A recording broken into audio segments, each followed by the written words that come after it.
नमस्कार दोस्तों, आपका स्वागत है आपके अपने चैनल पे जिसका नाम है हैशटैग ओपिनियन। तो चलिए शुरू करते हैं। बहुत सारे लोग स्टॉक मार्केट में इन्वेस्ट करते हैं और यह करना भी चाहिए, मगर बहुत सारे लोग इसमें पैसा गंवाने वाले हैं। जी हाँ, डेफिनेटली। ऐसा मैं क्यों बोल रहा हूँ, आप सोचोगे ऐसा क्योंकि इन्वेस्ट तो करना चाहिए पर पैसा बहुत सारे लोग डुबाने वाले हैं। तो चलिए इस बारे में बात करते हैं, डीप एनालाइज करते हैं कि ऐसा मैं क्या बोल रहा हूँ। तो लोग को पता ही नहीं, उनका कोई फिक्स ऑब्जेक्टिव ही नहीं है कि वो लॉन्ग टर्म के लिए इन्वेस्ट कर रहे हैं या शॉर्ट टर्म के लिए। जैसे कि राकेश झुनझुनवाला ने भी बताया कि अपने लॉन्ग टर्म और शॉर्ट टर्म दोनों के लिए उन्होंने अपने अकाउंट अलग कर रखे हैं, क्योंकि अगर ये दोनों मिक्स हो गए तो बहुत ज़्यादा भसड़ आ जाएगी और डेफिनेटली स्टॉक मार्केट उनको एक ज़बरदस्त शॉक देगा। तो लोगों को अपना first of all objective define करना पड़ेगा, नहीं तो स्टॉक मार्केट बहुत बड़ा झटका देती है और बहुत जल्द देने वाली भी है। और अगर मैं बात कर रहा हूँ यहाँ पर लॉन्ग टर्म की, तो लोगों को समझना पड़ेगा कि लॉन्ग टर्म का मतलब यहाँ पर एक आध साल नहीं है, कम से कम आपको 3 साल तो लगा के चलने ही पड़ेंगे। और लॉन्ग टर्म ये मिनिमम है। अगर आप पूरी तरह समझे तो लाइफ टाइम, जैसे कि राकेश झुनझुनवाला टाइटन स्टॉक खरीदा और उसी के साथ मर गए। तो एक महान इन्वेस्टर की एक खासियत होती है कि उन्होंने कोई स्टॉक खरीदा और वो उसके साथ अपनी ज़िंदगी भर रह पाए। तो उस लॉन्ग टर्म काफ़ी मुश्किल चीज़ है और उसके लिए आपको नॉलेज भी होना चाहिए फंडामेंटल का। और शॉर्ट टर्म भी ऐसा ही कुछ है, मगर आजकल एक नई चीज़ समझ में आ रही है, मिड टर्म के लिए लोग पैसा लगा रहे हैं। मेरे ख्याल से ऐसी कोई चीज़ एग्जिस्ट नहीं करती। अगर आपको कंपनी में भरोसा है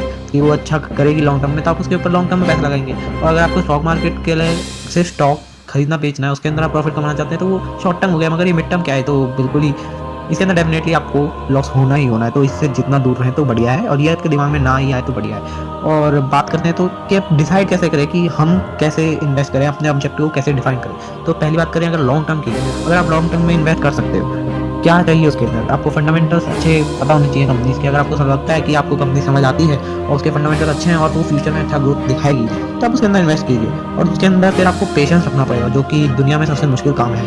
जी हाँ, ये सुनने में इतना आसान लगता है पर दुनिया में सबसे मुश्किल काम यही है कि कई लोगों को जैसे दीवार पे पेंट हो गया तो उसे सूखते हुए देखना, ये सबसे मुश्किल काम है दुनिया का। वॉरेन बफेट दुनिया के सबसे बड़े इन्वेस्टर हैं। उन्होंने सालों तक, कई साल ऐसे हुए उन्होंने ना कोई खरीदा शेयर ना कोई बेचा, जो कि हम हर दूसरे दिन करते रहते हैं और अपने ऊपर कंट्रोल ही नहीं है। एक कोई खबर आई और हम कंपनी का शेयर बेच देते हैं, जो कि बहुत ही गलत है। अगर हमने उसके फंडामेंटल समझे हैं तो हमें उस कंपनी में विश्वास रखना चाहिए। तो इसलिए लॉन्ग टर्म मुश्किल है। और शॉर्ट टर्म की बात करें तो आपको टेक्निकली स्किल्ड होना पड़ेगा, समझना पड़ेगा कि बार चार्ट्स क्या हैं, और उसके लिए अलग स्किल भी चाहिए, लक भी चाहिए। मेरे ख्याल से तो ये बहुत मुश्किल काम है। वॉरेन बफेट खुद बोलते हैं कि मार्केट को टाइम करना, और पहली बात तो प्रेडिक्ट करना, उसके बाद टाइम करना मार्केट को, तो बहुत ही मुश्किल ऑलमोस्ट नामुमकिन काम है, जो कि वॉरेन बफेट खुद नहीं करते। तो मैं आपको भी सलाह नहीं दूंगा, मगर ठीक है, कई लोग उससे पैसा कमा रहे हैं तो आप शॉर्ट टर्म में भी कमा सकते हैं, पर कम से कम अपना ऑब्जेक्टिव डिफाइन कीजिए। तो चलिए यहीं पर ही वीडियो को समाप्त करते हैं। धन्यवाद, थैंक्स फॉर वॉचिंग, बाय।